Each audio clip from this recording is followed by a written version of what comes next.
तो दोस्तों आज मैं एक्सप्लेन करने वाला हूँ साल 2006 में आई एक horror action film the breed.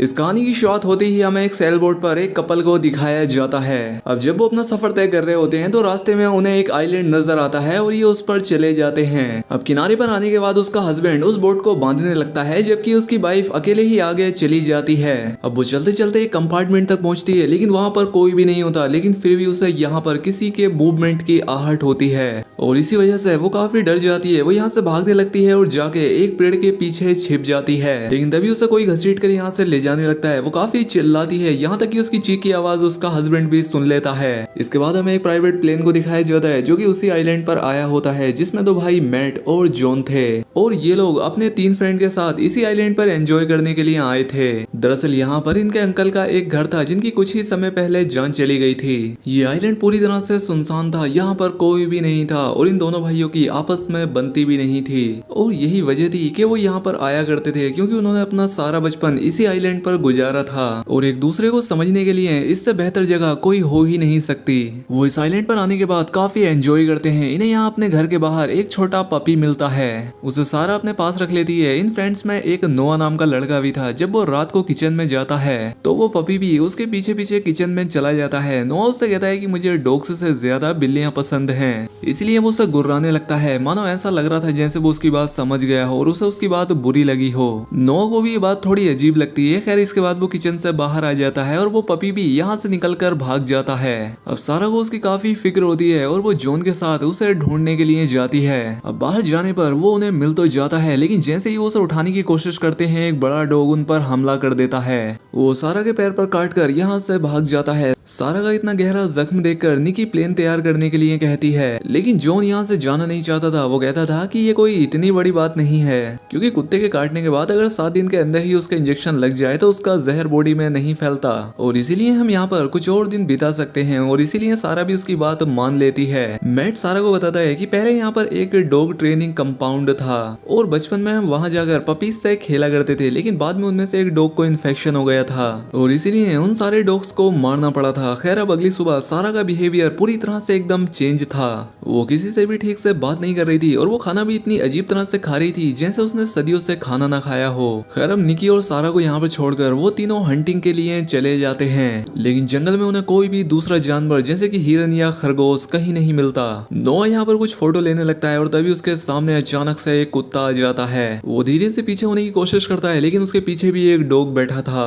वो अपने चारों तरफ देखता है तो पाता है कि चारों तरफ से उससे कुत्तों ने घेर लिया है। वो अपनी जान बचाकर यहाँ से भागता है और तब उसे जॉन और मैट भी रास्ते में मिल जाते हैं। वो इन्हें यहाँ आकर बताता है कि इस आइलैंड पर बहुत सारे डॉग्स हैं और ये जगह हमारे लिए बिल्कुल भी सही नहीं है और तभी उनके सामने अचानक से वही आदमी आ जाता है जो कि हमें मूवी की शुरुआत में उस बोट पर दिखाया गया था। उसकी हालत काफी बुरी थी। वो कुछ भी बताने की हालत में नहीं था कि उसके साथ आखिर क्या हुआ है, लेकिन फिर भी वो इन्हें बताने की कोशिश करता है। लेकिन तभी बहुत सारे डॉग्स आकर उस पर हमला करके उसे मार डालते हैं। जब ये तीनों ये सब देखते हैं तो अपनी जान बचाकर यहाँ से भागने लगते हैं। जब ये तीनों यहाँ पर पहुंचते हैं तो ये देखते हैं कि सारा और निकी स्विमिंग करके आ रही हैं और ऊपर से बहुत सारे डॉग्स उनकी तरफ बढ़ रहे थे। वो जोर से चिल्लाकर उन्हें घर के अंदर जाने के लिए कहते हैं और इसीलिए ये सब जल्दी से घर के अंदर जाने लगते हैं, लेकिन उनमें से एक कुत्ता निकी का पैर पकड़ लेता है। जॉन तीर से कुत्ते पर हमला करने लगता है, लेकिन वो तीर भी निकी के पैर में लग जाता है। इससे वो डॉग भी डर कर यहाँ से भाग जाता है, जिसके बाद ये निकी को घर के अंदर ले आते हैं। अंदर जाकर ये निकी के पैर से तीर निकालते हैं और उस जगह को छोड़ने का प्लान बनाते हैं, लेकिन तभी एक डॉग घर की खिड़की को तोड़कर नोआ पर अटैक कर देता है, जिस पर मैट और जॉन बड़ी ही मुश्किल से उस डॉग को मार देते हैं। अब ये सभी लोग अपना सामान पैक करके यहाँ से निकल रहे होते हैं कि तभी ये नोटिस करते हैं कि वो सारे डॉग्स उनके प्लेन के पास ही खड़े हैं और इसीलिए मजबूरी में उन्हें घर के अंदर आना पड़ता है। कुछ देर के बाद नोआ देखता है कि उनका प्लेन समंदर की तरफ जा रहा है क्योंकि उन डॉग्स ने उस प्लेन की रस्सी को काट दिया था। अब उनके पास यहाँ से बचकर भागने का कोई रास्ता नहीं था, इसलिए वो प्लेन को वापस लाने के लिए जल्दी से नदी के पास जाते हैं और जॉन पानी में कूद जाता है। और अब जैसे ही वो प्लेन के पास पहुंचता है वो देखता है कि 2 डॉग पहले से ही प्लेन पर बैठे हुए थे और जॉन को यहाँ पर देखकर वो भी जल्दी से पानी में जंप कर देते हैं। इसलिए जॉन जल्दी से अपनी जान बचाकर वापस किनारे पर आ जाता है। अब इसके चलते यहाँ पर और भी डॉग आकर इन पर हमला करने लगते हैं और इसीलिए सभी लोग जल्दी से फिर से घर के अंदर चले जाते हैं। अब तो इनका प्लेन भी जा चुका था, लेकिन फिर भी इन्हें अपनी जान बचाकर किसी तरह से यहाँ से निकलना तो था।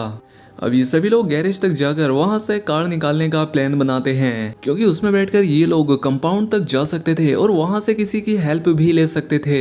और अब इसीलिए मैट गैराज तक पहुंचने के लिए तैयार हो जाता है और उसे पुली के सहारे लटक कर उस गैराज तक पहुंचना था। लेकिन निकी जो कि इस काम में ज्यादा एक्सपर्ट थी, तो मैट की जगह वो जाती है। वो रस्सी पर लटक तो जाती है लेकिन गैराज तक नहीं पहुंच पाती, वो बीच में ही रह जाती है। सारे डॉग्स ने उसे देख लिया था और वो उसकी तरफ बढ़ने लगे थे, लेकिन फिर भी वो अपनी स्किल्स का यूज करती है और गैराज तक पहुंच जाती है। वो अंदर जाकर उस गाड़ी में बैठ जाती है और उसे स्टार्ट करने की कोशिश करती है, लेकिन वो गाड़ी स्टार्ट नहीं हो रही थी। अब इतने में ही वो सारे डॉग भी यहाँ पर पहुंचकर चारों तरफ से उस गैराज को घेर लेते हैं और इसीलिए वो फिर से कार से निकलकर वापस छत तक पहुंच जाती है। अब जॉन एक तीर के सहारे उस तक एक रस्सी फेंकता है ताकि ये लोग उस रस्सी के सहारे उसे वापस खींच सकें। वो फिर से रस्सी से लटक जाती है और नीचे से डॉग्स उस पर हमला कर रहे थे और किसी तरह से वो सभी लोग उसे सही सलामत अपनी तरफ ले आते हैं। अब रात में ये सभी लोग अपने आप को तसल्ली देने की कोशिश कर रहे होते हैं और तभी लाइट भी चली जाती है। अब नोआ अकेले ही बेसमेंट में फ्यूज ठीक करने के लिए चला जाता है, लेकिन उसे यहाँ पर किसी की आवाज आती है और तभी एक डॉग उस पर झपट पड़ता है। वो सारे डॉग किसी तरह से घर के अंदर आ चुके थे। वो सभी डॉग नोआ को मार देते हैं। अब वो लोग जब नोआ को चेक करते हैं तो वो उसे मरा हुआ देखकर बेसमेंट का दरवाजा बंद कर देते हैं, क्योंकि अब ये लोग हालात को समझ चुके थे और जो बाकी डॉग्स थे वो भी किसी तरह से घर के अंदर आने की कोशिश कर रहे थे। अब ये लोग अपनी जान बचाकर घर के ऊपर चले जाते हैं और वहाँ पर एक डॉग मैट को भी काट लेता है। यहाँ पर जॉन उसकी जान बचाता है। ये सभी लोग अपने आप को सर्वाइव कर रहे थे। अब ये लोग एटिक में छिप जाते हैं अपनी जान बचाने के लिए और यहाँ पर उन्हें कुछ पेपर मिलते हैं जिसमें लिखा था कि ये जगह एक आर्मी फैसिलिटी है जहाँ पर डॉग्स को ट्रेन किया जा रहा है और अब ये लोग यहाँ पर ही अपनी रात बिताते हैं। अब अगली सुबह मैट और जॉन एक बार फिर से गैराज में जाते हैं, क्योंकि उनके पास बचने का दूसरा रास्ता भी नहीं था और इसके अलावा वो और कर भी क्या सकते थे। अब मैट को उन डॉग्स से बिल्कुल भी डर नहीं लग रहा था और वो कार को बाहर निकालने में कामयाब हो जाते हैं। मैट कार को धक्का लगा रहा होता है जबकि जॉन उसे स्टार्ट करने की कोशिश करता है, लेकिन इससे भी कोई फायदा नहीं होता और तभी सारे डॉग उनके पीछे पड़ जाते हैं। मैट जो कि बाहर होता है बड़ी मुश्किल से कार के ऊपर चढ़कर अपनी जान बचाता है और फिर गाड़ी के अंदर बैठ जाता है। उन्हें भी चारों तरफ से डॉग्स ने घेर लिया था और अब उनकी कार भी रुकने वाली थी। जॉन रिस्क लेते हुए कार को खाई की तरफ मोड़ लेता है कि या तो वो स्टार्ट हो जाए या ये दोनों खाई में एक साथ गिर जाएंगे।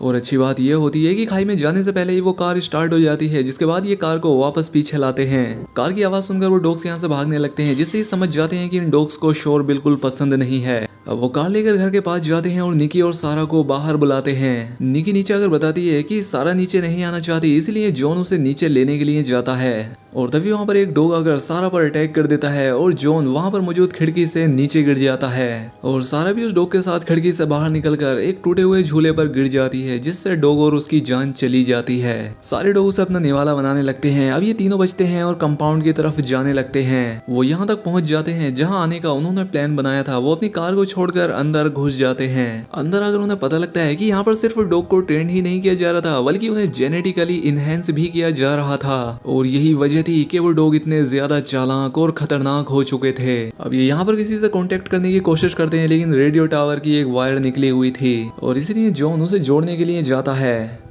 और यहीं पर उसे उस कपल की वो बोट भी नजर आती है। अब जैसे ही वो उस वायर को जोड़ता है, यहाँ पर एक शॉर्ट सर्किट हो जाता है जिससे वो नीचे गिर जाता है और इसीलिए यहाँ पर सारे कुत्ते आकर उसे पकड़ लेते हैं। जॉन समझ जाता है कि अब वो उन कुत्तों से नहीं बच पाएगा, लेकिन मैट यहाँ आकर उन कुत्तों को मारना शुरू कर देता है। दूसरी तरफ अंदर शॉर्ट सर्किट होने की वजह से एक कमरे में आग लग जाती है। निकी बाहर निकलने की कोशिश कर रही थी, लेकिन वो नोटिस करती है कि वो डॉग तो पहले से ही बाहर खड़े होकर उसके बाहर आने का वेट कर रहे हैं, इसलिए वो उन्हें मारने का एक प्लान बनाती है। वो एक सिलेंडर को ऑन करके वहीं पर रख देती है और साथ ही वो एक दरवाजा भी खोल देती है। अब जैसे ही वो डॉग्स अंदर चले जाते हैं तो वो दूसरा डोर भी ओपन कर देती है और जैसे ही सिलेंडर फटता है तो वहां पर जोरदार शोर होता है और शोर की वजह से सारे डॉग्स यहाँ से भाग जाते हैं। पीछे से जॉन और मैट समझते हैं कि शायद निकी भी मर चुकी है, इसलिए वो दोनों यहाँ से भागने लगते हैं, लेकिन वो तो अभी जिंदा थी और एक बार फिर से सभी डॉग उन्हें चारों तरफ से घेर लेते हैं। अब इनके पास बचने का कोई और रास्ता नहीं होता, लेकिन तभी यहाँ पर निकी कार लेकर पहुंच पहुंच जाती है और इसके बाद ये तीनों उस बोट की तरफ बढ़ने लगते हैं। आसपास बहुत सारे डॉग्स होते हैं, इसीलिए ये कार को रोक नहीं सकते थे, जिस वजह से वो फुल स्पीड में कार को नदी में ही जंप करा देते हैं और अब पानी में जाने के बाद ये लोग कार से बाहर आकर अपनी जान बचा लेते हैं और बोट के ऊपर चले जाते हैं और आखिरकार उस पर चढ़कर अपनी जान बचा लेते हैं। अब ये लोग खतरे से एकदम बाहर आ चुके थे और अब ये सोच रहे थे कि ये वक्त रहते डॉक्टर के पास पहुंच पाएंगे भी या नहीं। और तभी जॉन बोट पर स्लीपिंग क्वार्टर का दरवाजा खोलता है। वहाँ पर एक डॉग छिपा बैठा था जो कि उस पर हमला कर देता है और यहीं पर ये फिल्म ये कहानी खत्म हो जाती है। अब दोस्तों ये तीनों लोग उस डॉग से बच पाए या नहीं ये इस कहानी में नहीं दिखाया गया है, लेकिन ऐसा हो सकता है कि इस एक डॉग से उन्होंने अपनी जान बचा ली होगी और सही सलामत यहाँ से निकल गए होंगे। लेकिन इन डॉग्स को जेनेटिकली इनहेंस करने का एक बहुत बड़ा नुकसान हुआ क्योंकि अब वो लोगों को ही मारने लगे थे, क्योंकि अब वो पहले से और ज्यादा समझदार और खतरनाक हो चुके थे क्योंकि उन्होंने अब इस पूरे आइलैंड को अपना घर बना लिया था यहाँ कब्जा करके। तो आपकी इस फिल्म को लेकर क्या राय है हमें कमेंट करके जरूर बताएं। वीडियो अच्छी लगी हो तो वीडियो को लाइक और चैनल पर पहली बार आए तो सब्सक्राइब कर ले। मिलते हैं हमारी अगली शानदार वीडियो में। Thank you for watching this video. If you enjoyed it, please hit the like button and the bell notification icon.